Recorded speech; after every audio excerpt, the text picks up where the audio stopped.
नमस्कार दोस्तों, आप देख रहे हैं दीपक एक्सप्लेनिंग हब और आज मैं बात करने वाले हैं एक सस्पेंस से भरी थ्रिलर फिल्म ब्रेक के बारे में। इस कहानी में आगे बड़े खुलासे होने वाले हैं, इसलिए सतर्क रहें।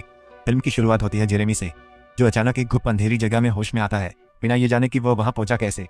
उसे जल्दी समझ आ जाता है कि वह एक बेहद तंग जगह में कैद है और सामने लगा टाइमर 3 मिनट से थोड़े ज्यादा समय की उल्टी गिनती दिखा रहा है। जेरेमी खुद को छुड़ाने की हर मुमकिन कोशिश करता है, लेकिन उसकी हालत ऐसी है कि वह ढंग से हिल भी नहीं पाता। पहले तो उसे शक होता है कि शायद ये सब उसके कर्जदार मॉर्गन का किया धरा है, इसलिए वह गिड़गिड़ाकर उसे रोकने की बात करता है, मगर उधर से कोई प्रतिक्रिया नहीं मिलती और तभी पहला टाइमर खत्म होते ही एक नई 4 मिनट की उल्टी गिनती शुरू हो जाती है। उसे पता नहीं चला, लेकिन उसके एक शुक्राणु का अभी खात्मा हो गया। अचानक उसे किसी घबराए हुए आदमी की आवाज सुनाई देती है और तभी उसके पास पड़ा एक पुराना रेडियो उसकी नजर में आता है। यह भी बताया कि वे बाहर निकलने की कोशिश में अपने हाथ को चोटिल कर बैठे और उन्होंने उल्टी गिनती को भी देखा।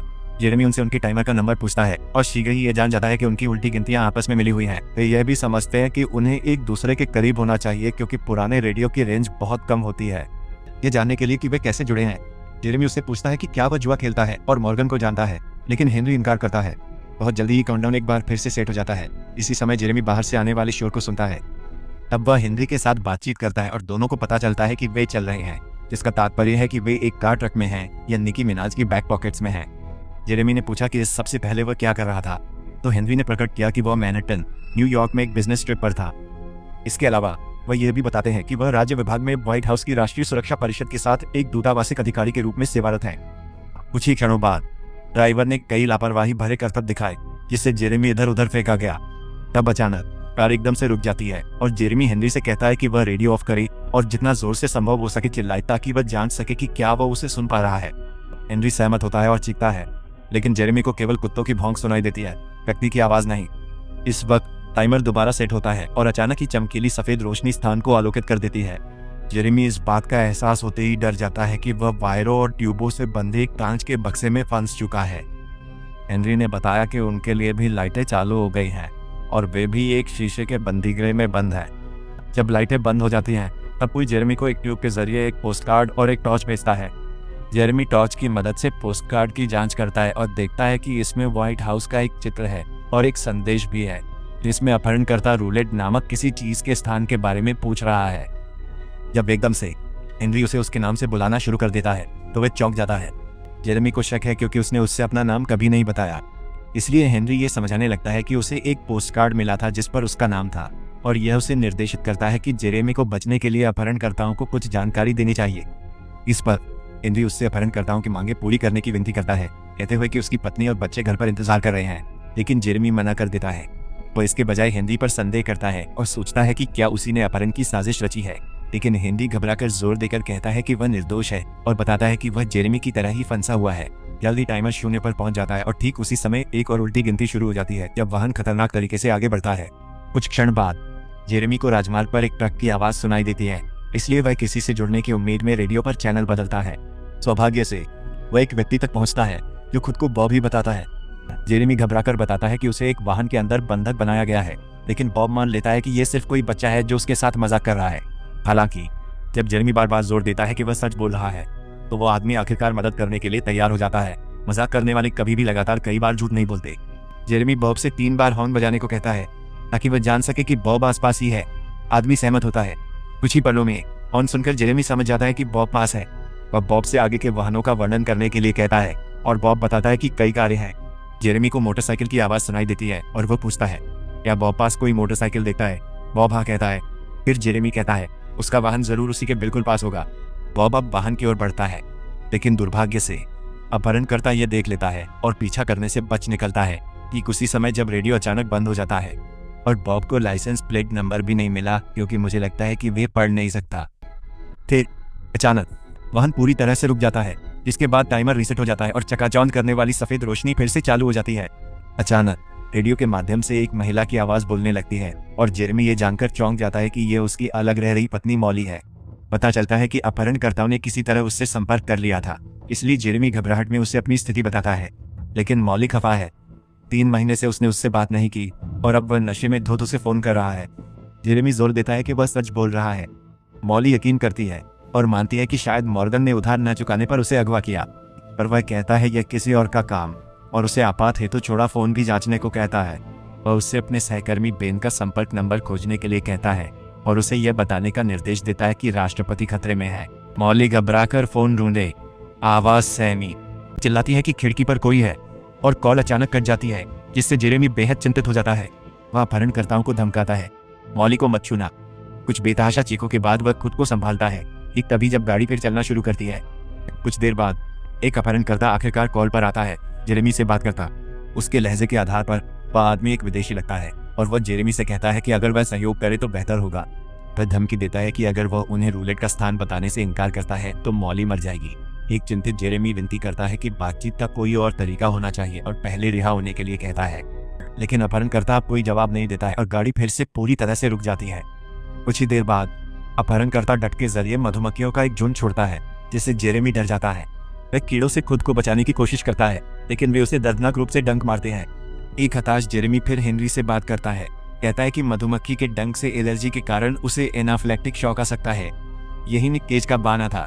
हेनरी बेहद चिंतित हो जाता है और बताता है कि अपहरणकर्ताओं ने उसकी पत्नी और बच्चों को पहले ही पकड़ लिया है। ठीक उसी समय जब जेरेमी बेहोश हो जाता है।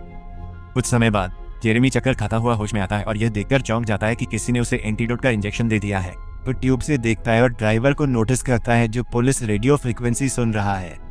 वह फिर ड्राइवर को पकड़ने की कोशिश करता, पर आदमी सिगरेट से उसे जला देता, उसके हाथ पर गंभीर जलन छोड़ता। तभी अपहरणकर्ता फिर कॉल पर आता है। जेरेमी पूछता, उन्होंने उसकी जान क्यों बचाई? अपहरणकर्ता बताता है कि वह एक मूल्यवान संपत्ति है और वे उसे जानकारी के बिना मरने नहीं दे सकते। एक चौंकाने वाले मोड़ में हमें पता चला कि जेरेमी एक अमेरिकी सीक्रेट सर्विस का विशेष एजेंट है जो राष्ट्रपति के दस्ते में शामिल होने की तैयारी कर रहा है। वे जो जानकारी चाहते हैं वह रूलेट नामक गुप्त बंकरों का स्थान है, जिसका उपयोग राष्ट्रपति और उपराष्ट्रपति द्वारा राष्ट्रीय आपातकाल के दौरान किया जाता है और जिसे बिना किसी सूचना के यादृच्छिक दिनों में बदल दिया जाता है।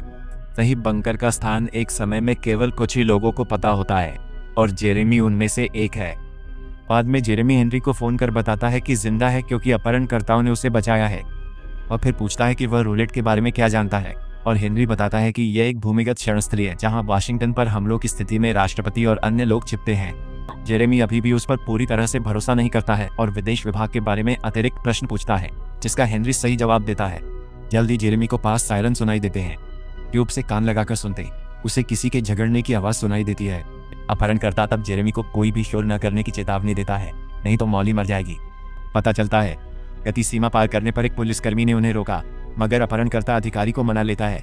उसे एक चेतावनी मिलती है और वह गाड़ी चलाकर जाने लगता है, लेकिन जेरेमी को एहसास होता है कि वह इसे जाने नहीं दे सकता और वह चीखने और पीटने लगता है। गोलीबारी में कांच टूटा। अपहरणकर्ता अधिकारियों की हत्या करके गाड़ी से भागता है। इसी दौरान जेरेमी बेहोश हो जाता है। कुछ देर बाद वह जागता है और देखता है उसके पैर से खून बह रहा है और तेज दर्द। पता चलता है कि कांच का एक टुकड़ा उसके पैर में घुस गया है, इसलिए वह दर्द से उसे निकालता है और अपनी शर्ट से घाव को लपेटता है। वह फिर से ट्यूब से देखता है और पाता है कि ड्राइवर गतिहीन पड़ा है, जबकि उसकी जेब में उसका फोन बज रहा है। जेरेमी फोन जल्दी पकड़ लेता है। कॉल उठाते ही तभी समझ आता है कि दरअसल उधर दूसरा अपहरणकर्ता ही है। वह आदमी जेरेमी की आवाज पहचान लेता है और उसे चेतावनी देता है कि मॉली उनके पास है और अगर वह सहयोग करने से इनकार करता है तो वे उसे मारने में संकोच नहीं करेंगे। फिर भी जेरेमी कॉल काटकर मॉली को देखने फोन करता है कि वह ठीक है, पर वह कॉल नहीं उठाती। फिर वह 911 पर कॉल कर महिला ऑपरेटर को समझाता है कि वह कार में बंधक है। कैसे अपहृत हुआ पूछने पर जेरेमी बताता है कि वह न्यूयॉर्क में था और उसे आखिरी बात याद है कि वह एक रेस्तरां से बाहर निकल रहा था। ऑपरेटर तब उसकी लोकेशन ट्रैक करती है और उसे बताती है कि वह मैरीलैंड में कहीं है, जिससे जेरेमी चौंक जाता है। उसे एहसास होता है कि आतंकवादी वास्तव में वाशिंगटन डीसी जा रहे हैं और राष्ट्रपति पर हमला करने की योजना बना रहे हैं। इस प्रकार वह ऑपरेटर को अपनी पत्नी का पता देता है और उनसे तुरंत उसके घर जाने की गुहार लगाता है। इंतजार में जेरेमी गोली छेद से झांककर कुत्ता देखता है और ध्यान खींचने की कोशिश करता है। कुत्ता भी उसे देखता है। थोड़ी देर बाद उसका मालिक आता है, जो जेरेमी की चीख भी वही सुनता है। वे कार के पास आते हैं। जेरेमी बताता है वह बंधक है, मदद मांगता है। वो पैसे ऑफर करता है, लेकिन कुत्ते का मालिक कहता है उसे पैसे नहीं चाहिए, मदद करेगा।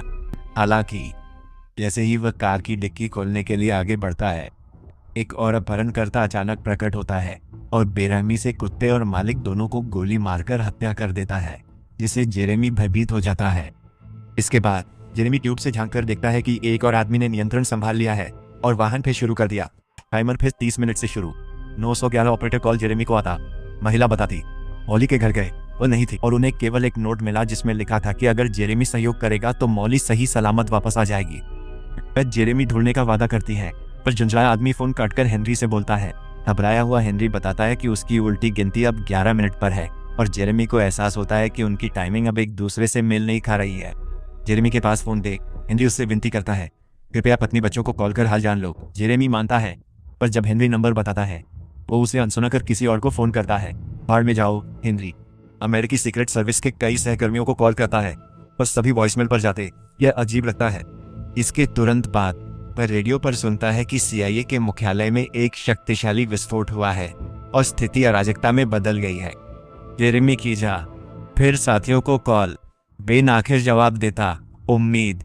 जेरेमी घबराहट में अपनी स्थिति बताता है और बेन यह जानकर हैरान रह जाता है कि जेरेमी अभी भी जीवित है। वो उसे सूचित करता है कि सीक्रेट सर्विस के साथ अन्य विशेष एजेंटों को कार की डिक्की में बंद कर दिया गया है और उनमें से कुछ की मौत पहले ही हो चुकी है जब उनकी कारों में विस्फोट हो गया था। स्थिति की गंभीरता समझकर जेरेमी मॉली को कॉल करता है। वह घबराई लगती है और बताती है कि वह भी कार में फंसी है। जेरेमी तब अपनी पिछली गलतियों के लिए माफी मांगता है और दोनों अपनी शादी के बारे में दिल से बातचीत करते हैं, लेकिन उनकी कॉल कट जाती है और जल्द ही हेनरी जेरेमी से संपर्क करता है, जो जानना चाहता है कि क्या उसने अपने परिवार को फोन किया है। जेरेमी कहता है उसने नहीं किया, इसलिए हेनरी फिर गिड़गिड़ाता है और उसे वह नंबर फिर से देता है। इस बार जेरेमी आखिर उस नंबर पर कॉल करता है, मगर उधर महिला की चीख सुनता है, मतलब अपहरणकर्ता हेनरी की पत्नी तक भी पहुंच गए।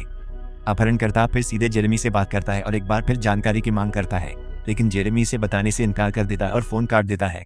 कुछ ही पलों बाद हेनरी बताता है कि उसका बक्सा एक अजीब तरल से भर रहा है और वह डूबने वाला है। वह जेरेमी से गिड़गिड़ाता है कि आतंकवादियों को उनकी मांग दे दे, पर जेरेमी इनकार करता है क्योंकि उसने ऐसी कसम खाई है जिसे वह तोड़ नहीं सकता। कुछ ही पलों बाद जेरेमी को पास में एक विस्फोट सुनाई देता है और सब कुछ हिलने लगता है।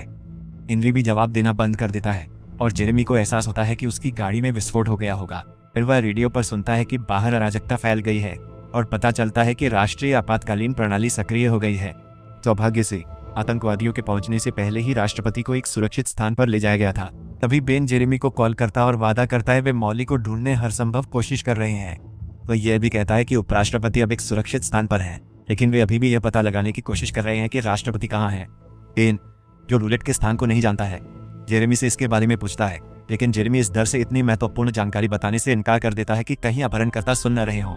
अचानक कई पुलिस कारें गाड़ी का पीछा करना शुरू कर देती हैं और उससे टकरा जाती हैं, जिससे जेरेमी बक्से के अंदर बुरी तरह से उछल जाता है। हालांकि एक जोरदार पीछा करने के बाद कार आखिरकार रुक जाती है और जेरेमी को कोई अंदाजा नहीं है कि अभी क्या हुआ है। कुछ ही पलों बाद अपहरणकर्ता एक बार फिर जेरेमी से रूलेट का स्थान पूछता है, लेकिन जेरेमी कुछ भी कहने से इनकार कर देता है। जेरेमी को एहसास होता है कि यह आदमी अमेरिकी है और पूछता है कि वह ऐसा क्यों कर रहा है, लेकिन अपहरणकर्ता आगे बातचीत करने से इनकार कर देता है। तभी मॉली उसे फिर से फोन करती है और कहती है कि उसे लगता है कि वह एक एम्बुलेंस के अंदर है। जेरेमी सायरन सुन सकता है और जल्द ही उसे एहसास होता है कि वह खुद एक पुलिस कार के अंदर है, जिसका मतलब है कि अपहरणकर्ता पुलिस चौकियों से बचने के लिए सरकारी वाहनों का उपयोग कर रहे हैं। हो सकता है कि हेनरी एपस्टीन की लिमो टैक्सी की डिक्की में भी था। कॉल अचानक कट जाती है, जिसके बाद बेन जेरेमी को फोन करता है और कहता है कि वे मॉली को ट्रैक कर रहे हैं, जो व्हाइट हाउस के करीब आ रही है और उसकी गाड़ी में जल्द ही विस्फोट हो सकता है। एक निराश जेरेमी उसे बताता है कि वे सरकारी गाड़ियों में है, इसलिए कोई उन्हें नहीं रोकेगा। बेन फिर उस पर रूलेट के स्थान के लिए दबाव डालना शुरू कर देता है, लेकिन जेरेमी अभी भी कुछ भी कहने से इनकार करता है क्योंकि वह अपनी शपथ नहीं तोड़ सकता। वह मॉली को फिर से फोन करता है और अपनी पिछली गलतियों के लिए उससे माफी मांगता है और उसे अपनी स्थिति समझने के लिए कहता है। दोनों एक दूसरे के लिए अपने प्यार का इजहार करते हैं और कुछ ही देर बाद जेरेमी का बक्सा भी एक अजीब तरल से भरने लगता है। वह बेन को इसकी सूचना देने के लिए फोन करता है, लेकिन बेन बताता है कि यह असल में एक लिक्विड बम है और चौंकाने वाला खुलासा करता है कि उसने आतंकवादियों का साथ दिया है। वह जेरेमी से कहता है अब उसके लिए बहुत देर हो चुकी है, पर यदि ठिकाना बता दे तो कम से कम मॉली अभी बच सकती है। लेकिन जेरेमी अभी भी इनकार करता है और देश के लिए मरने और यहाँ तक कि अपनी पत्नी का बलिदान करने के लिए भी तैयार है। कुछ देर बाद जेरेमी सांस के लिए जूझता है और फिर टाइमर भी आखिरकार खत्म होता है। चौंकाने वाले मोड़ में कुछ अधिकारी उसे बचाने आते हैं और कार की डिक्की से बाहर निकालते हैं। घबराया हुआ जेरेमी अपने सामने एक आदमी को देखता है और सहज रूप से अपनी रक्षा के लिए बंदूक पकड़ लेता है, लेकिन वह आदमी अपना परिचय हेनरी के रूप में देता है और जेरेमी की आंखें अविश्वास से चौड़ी हो जाती है जब वह मॉली को वहां देखता है, साथ में उस कुत्ते और उसके मालिक को भी, जिन्हें पहले मृत समझा गया था। फिर पेन प्रकट होता है और जेरेमी को सफलतापूर्वक परीक्षा पास करने के लिए बधाई देता है। जेरेमी यह जानकर दंग रह जाता है कि वह एक प्रशिक्षण क्षेत्र में है और कोई वास्तविक आतंकवादी हमला नहीं हुआ था, बल्कि यह सब सरकार के प्रति उसकी वफादारी का मूल्यांकन करने के लिए एक परीक्षा थी। पेन उसे कहता है उसे पदोन्नति मिली है और वह अगले महीने राष्ट्रपति संघ एशिया दौरे में उनकी सुरक्षा सुनिश्चित करने जाएगा। ये सब सुनकर हमारा नायक राहत की सांस लेता है और जल्दी उसे उसके घावों के इलाज के लिए एक एम्बुलेंस में ले जाया जाता है। मॉली उसके साथ जाती है और वह पूछता है कि उन्होंने उसे योजना का हिस्सा बनने के लिए कैसे मनाया। वह बताती है कि उन्होंने उसे एक बड़ी रकम दी जिसका इस्तेमाल उसने मॉर्गन को उसका कर्ज चुकाने के लिए किया। कुछ ही पलों बाद जेरेमी को दूर वाशिंगटन स्मारक दिखाई देता है और वह मुस्कुराने लगता है। तो मॉली पूछती है कि क्या हुआ। वो पूछती है कि क्या बंकर वही है, लेकिन जेरेमी कहता है कि अब यह महत्वपूर्ण नहीं है। वह अपनी जेब से सगाई की अंगूठी निकालता है और उससे दोबारा शादी करने के लिए कहता है, जिसके लिए वह उत्साह से सहमत हो जाती है। दोनों एक दूसरे को चूमते हैं, लेकिन कहानी के अंतिम मोड़ में वह अचानक उसे स्ट्रेचर से हथकड़ी लगा देती है। उसके बाद मॉली एक ईयरपीस में बोलती है और दूसरों से पूछती है कि क्या उन्होंने बातचीत सुनी। पता चलता है कि देश वास्तव में एक आतंकवादी हमले की चपेट में है और मॉली ने आतंकवादियों के साथ हाथ मिला लिया है। बेचारा जेरेमी जिस भी चीज से गुजरा वह सब उसे बंकर का स्थान बताने के लिए मजबूर करने का एक सोचा समझा प्रयास था। आवश्यक जानकारी प्राप्त करने के बाद आतंकवादी तय करते हैं कि जेरेमी की अब कोई आवश्यकता नहीं है और मॉली को उसे मारने का आदेश देते हैं। इस प्रकार वह जेरेमी के चेहरे पर जहर से भरा गैस मास्क रखती है और उसकी जान लेने लगती है और इसी के साथ फिल्म का अंत सेहरन पैदा करने वाले अंदाज में होता है। कहानी का सार यह है कि कभी भी अपने पूर्व प्रेमी प्रेमिका के पास वापस न जाएं।